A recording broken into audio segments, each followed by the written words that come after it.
Jaya TV இல்ல நீங்க Jaya TV பேச மாட்டேன் சொல்லுங்க. இல்ல கேள்வி நீங்க விம்புக்குனே கேப்பாரு சார். ஜெயா டிவி விம்புக்குனே கேப்பாரு. உங்க பேட்டி எல்லாம் வேகமா தேவையில்லாம கெட்டு போயிரு. நீங்க கம்பெனி இருக்க இல்லாட்டி நான் திட்டுவேன். குண்டக மட்டும் திட்டுவேன். ஜெயலலிதா குண்டக மட்டும் திட்டுவேன். நாய இந்த மாதிரி கேள்விக்கெல்லாம் பதில் சொல்றதுக்கு நான் வந்திருக்கேன். ஒன்ன மாதிரி நாயெல்லாம் எதுக்கு பக்கத்துல வச்சிருக்கேன்? வாயத்துறன்னு சொல்றா என்ன?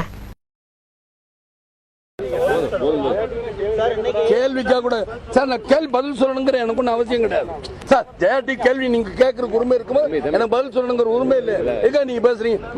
மத்தவங்க டிஸ்டர்ப் பண்ணணும்னா கமெண்ட் இருக்க தூக்கி அடிச்சிடும் பார்த்து சும்மா உனக்கு தான் பேசுறது.